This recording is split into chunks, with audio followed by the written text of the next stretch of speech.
So the battle is not yours. And I chose this subject. I've talked about it before, but I chose it now, not knowing what I know now earlier in the week. And so it's kind of interesting how that works. You'll say once in a while, I really liked what you said today, and I'll say back, I'm just talking about something I need, so it's part of the process on both of our sides. And there's not much I don't need, so whatever I talk about is appropriate, I'm sure, in that regard. But this idea of the battle not yours, well, let's just start with this statement here from 2 Chronicles. Do not fear or be dismayed at this great multitude, for the battle is not yours, but God's. And what prompted this statement, it comes from one of the prophets of Jehoshaphat, who was one of the early kings way back in the Old Testament. And they were traveling through the countryside, and they were about to be attacked by several enemies that were sure to overwhelm them. There's no doubt in their minds that they were up against something they themselves could not handle. And so this prophet, and I can't even pronounce his name, so I'm not going to try, got up and said this. He said, "Do not fear or be dismayed at this great multitude, for the battle is not yours but God's." And so all of Israel kind of got together, and they all started singing hymns, and just changed the whole way of thought. I shared the formula that Moses talked about when they were backed up to the Red Sea is fear not, be not dismayed, lift up your eyes and see the salvation that the Lord will work for you. This is almost identical, the formula that's given here in this particular statement. So it's a similar story that was used several times. Similar formula for faith, exercise of faith. But anyway, they started singing. They took a whole different attitude, turned from fear to, I wonder what this prophet means. We trust our prophets, so there's something here. Well, to make a long story short, they went down to where they were supposed to draw the battle lines with the enemy, and discovered the enemy had already self-destructed. There were several armies that were coming against them, none of whom liked each other. And so they all attacked each other and ended up wiping themselves out. So there was nothing left for Israel to do but go down and pick up the booty, go down and pick up the remains, which they did. And so it's an interesting story, and it has a lot of spiritual implications. Because we do the same thing. We have this perception that there's this enemy out there, something that's going to destroy our greater good in some way, and we don't know how to handle that, and so we recoil in fear. And that's a natural tendency. As I say often, though, it's a normal tendency, it's not a natural tendency. Because we also believe, as 1 John says, that we were not given a spirit of fear. So anytime we express fear, we're not being true to ourselves. We have moved into a place that is not true about ourselves. Otherwise, we would not be experiencing fear. Well, we do that on a regular basis, don't we? We're always moving to a place where we experience fear. That's not uncommon at all for us. It's normal, but not natural. And the idea of not being natural is we are not naturally afraid. We don't know what that means on a spiritual level. And just think about your spiritual self. If you didn't have this body, and we're just going to do a quick scenario here. You don't have a body, so think of one thing that you would have to fear if you didn't have to protect your body. If you didn't have to finance your body, if you didn't have to feed your body, if you didn't have to transport your body, if you didn't have to take your body to the doctor. The spiritual essence that we are is not afraid of anything because it has nothing to fear. It's all about the body. Now, I'm not saying let's not think about the body and let's not take care of the body. But that's where it comes from. We, that which we are, that which has the body, was not given a spirit of fear. So that's a key to understanding what we're talking about here today. Is there a place in you that you can go where you can touch your fearlessness? Is there a place? And this story illustrates that. You know, they start singing hymns of thanksgiving. And what's that conjure up in your mind? You know, it's like they've taken their mind off the problem. And you talk about a problem. You think you've got problems. You know, tomorrow you're going to go face like 5 armies that are going to overwhelm you. There's no question about it. All the stats show it. It's not a positive situation. How would you sleep? You'd be thinking about that one thing. That one thing, I'm going to be destroyed tomorrow. I have no idea how I'm going to get through this, and I'm probably not. This is probably my last day on this planet. So you'd have all those thoughts. But in this case, they started singing, and singing does do wonders. It helps us get to another place if we can do it. If you don't believe it, just try it sometime. Try singing some silly truth song or something that makes you feel good, and it'll take your mind off. There's a vibration in singing and music thing that takes you to another place. That's what I always loved about recording and writing music and all. You know, Paul is aware of that, and Diane's aware of places that takes you. It takes you to another place. And it tends to make you forget all that's around you. And of course, one of the reasons musicians are what they are is they often forget what's all around them and get into trouble. So that's not always a good thing. So we want to stay grounded. We want to remember we have a body to take care of. We have affairs to attend to. And we're not just throwing our care to the wind. But the story illustrates that a change of mind is a powerful thing. A change of focus is a powerful thing. And that's what we want to remind ourselves of. Everyone has moments of uncertainty, of trial, of self-doubt, and even despair. Anyone here not have any of those things? I think I shared with you, I spoke at a church in Detroit one time many years ago. There were about 1,000 people there, and I asked them, how many of you came to unity as a result of a crisis? And I would say 80% of the people raised their hands. So crisis, though we don't want to go through them, often open us up to something else. Just think of the story the Israelites here would tell. You know, we had this crisis. We were faced with this life or death situation. But look how it turned out. You know, something greater, a greater good has unfolded as the result. It wasn't necessarily a greater good for the enemy, but the enemy gets what they deserve, so it doesn't matter. But we've all had moments, and we never want to deny that. I've had people say, you know, if you've experienced fear, you're not practicing your unity principles. Well, maybe you're not, but they're still there. And the difference in someone who never practices them and someone who does, forgets temporarily and comes back, which is most of us. At least we have them. We have recourse. We have a way to go. We understand how this works. And so what if we fall down once in a while? So what if we backslide once in a while? I've said that you can never damage your relationship to God. And that goes against what we're taught in traditional and mainstream Christianity, because you have to have that question in your mind, can I offend God to the point where God will never forgive me, or I'll end up in hell?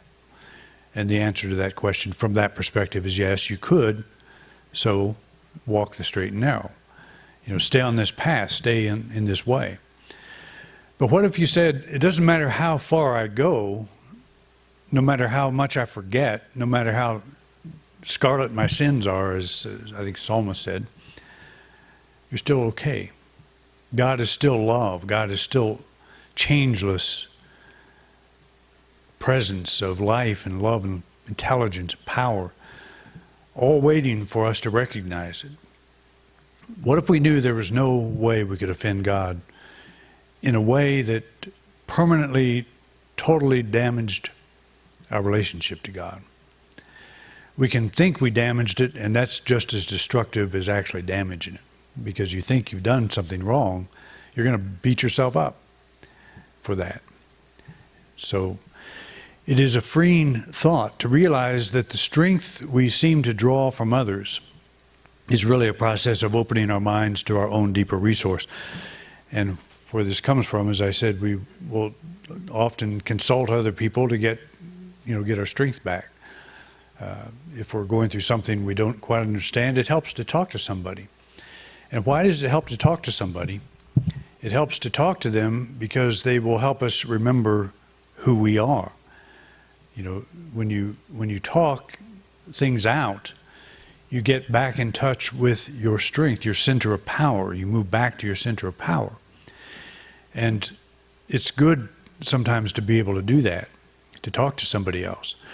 But they are not giving you anything except a remembrance, a reminder of where your true power is, your true strength is. And that's what we want. We want to get back to that place anytime we're going through a change or a challenge. When we are consumed with a problem, we relegate our attention to one minuscule aspect of our being. Our entire universe revolves around the problem. Have you ever noticed that? It's like when that's going on and just say the problem is resolved, you feel this big weight's been lifted off your shoulders. And you start paying attention again to other aspects of your life. All those aspects of your life were there all along. But what was not there is your attention. Your attention gets on the problem, focuses on the problem, and you forget about the things you enjoy doing, the things that mean something to you in life. And we all understand that. We understand how that works. But our creativity is never gone. It is never absent. That's what's important for us to remember. Our attention and our creativity is being focused in a direction that is not so healthy at that moment. But it's not gone. It's there. So we say, okay, I need to resolve this so I'll feel better. And yes, we want to resolve it. We want things to change for the better. We want this problem to clear up. We don't ever want to undermine that idea. But how much better it is, like the Israelites, their problem was not solved when they started singing. It was all just as real when they began the hymns as it was prior to that. And that's the important thing, a change of mind, a change of perception.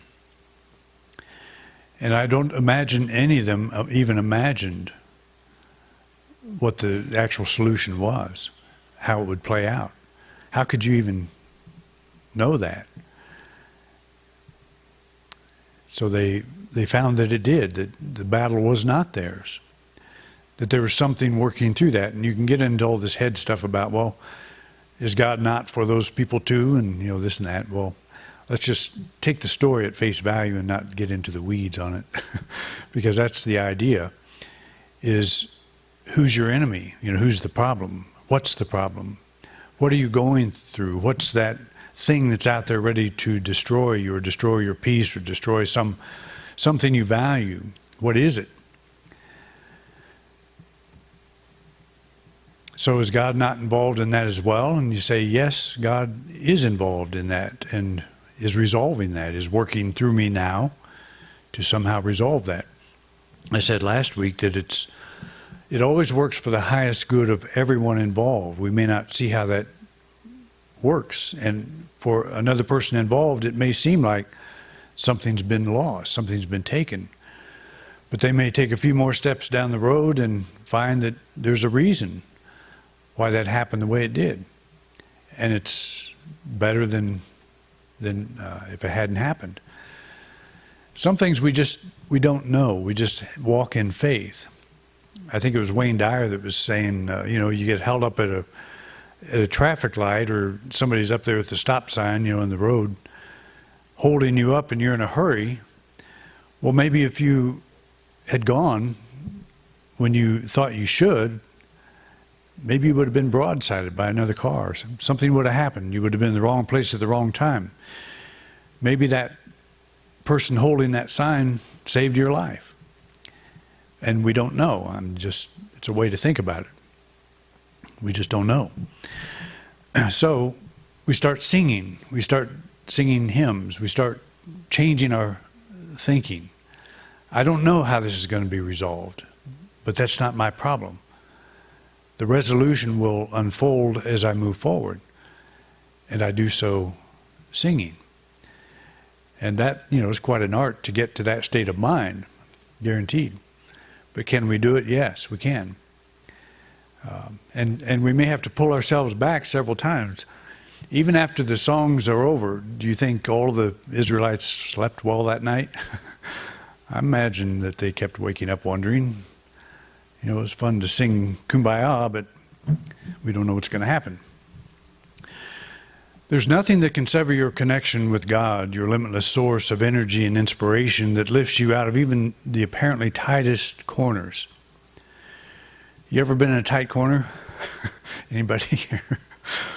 Regardless of how far you feel you've strayed from your center of power, God is still present and still flooding your being with the strength and assurance you need to move beyond this current stretch of uncertainty. And I don't care for just making feel-good statements. This is absolutely true. When you are going through a difficult time and a resolution occurs, what's really happening is you're reopening the floodgates of your own being. And you're allowing your creativity to come back instead of sending it all off, in some imaginary thing. And I'm not minimizing that either, because some things aren't imaginary. There are things that we do go through. I've been with people that have been through, life-threatening things, and sometimes they don't make it. But again, with the bigger picture, I have to know that if they don't make it, it's still better. They're still experiencing something greater in their life, because life is that way. And so we pull ourselves back and we say, this thing is here, and I don't want to block my creativity. I want to let the greater good that is in me stir my thinking, stir my creativity. I want to keep that going and not put all my eggs in one basket. So we know that whatever the challenge, whatever the battle that you're involved in, is not your battle but God's. Okay, if you have something going on in your life right now, just take a moment to think that, to feel that it's not just you alone dealing with this. There's something in you and something outside of you, because we say God is omnipresent, everywhere present equally at the same time, in you and in that thing, in that situation, in that person, in that development that has shown itself. So if God's involved, it has to be good. So and this is the thing, and I talk about the near-death experience a lot, but there's like 1 to 3% of people that have a negative experience when they step into that realm. And the researchers are saying they feel it's because it's so different, the person's not letting go, not trusting, it scares them. They're in a state of mind that is it's unlike anything they've ever experienced before. And so they cling to their old self and fear the experience of letting go. But they say that as the situation progresses, they will often move into a good place. It starts out very negative. And one of the best examples of this is Eben Alexander. He started out in what he called a worm view of the universe, where he felt like he was in some muck or something when he started out, and couldn't get out. And then he learned while he was there how to allow himself to move out. If you haven't read that book, you ought to pick it up because it's pretty good. Okay, so know that whatever the challenge, whatever the battle you're involved in, it is not your battle but God's. Excuse me. Enter the peace of letting go of your frantic search for answers.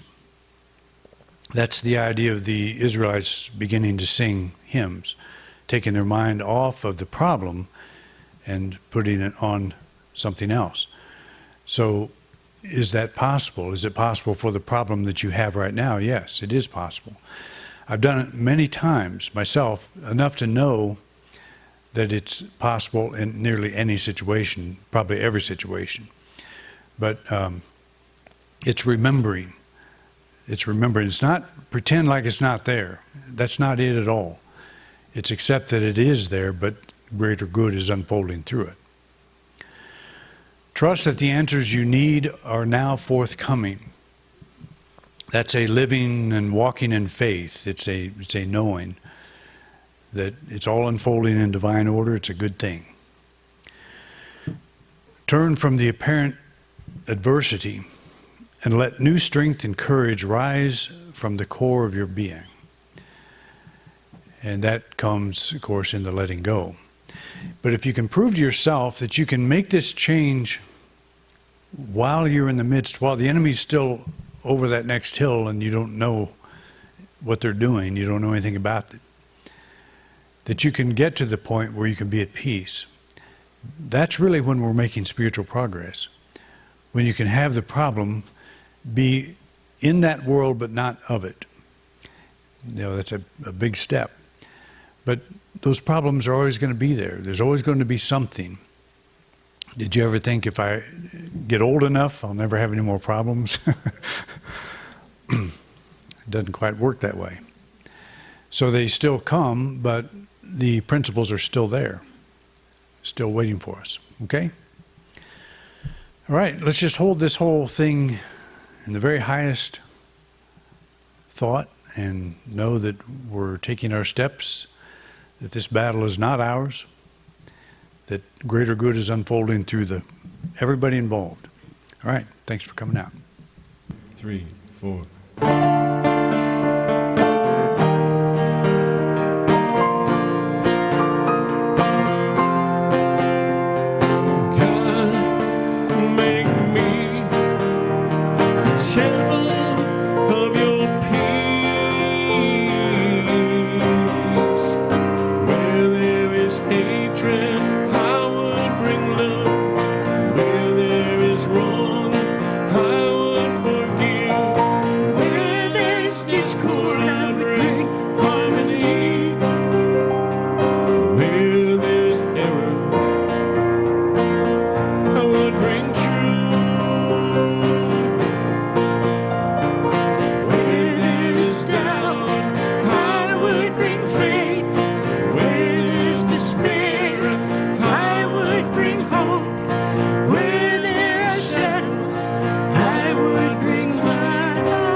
You've been watching a talk given by Reverend Doug Bottorff here at Independent Unity in beautiful Grand Junction, Colorado. Thank you for watching. Please like and subscribe. It really helps us spread our message. If you would like to support us, You can do so by clicking the button in the right-hand corner of the video screen. We greatly appreciate your support. Thanks again for watching.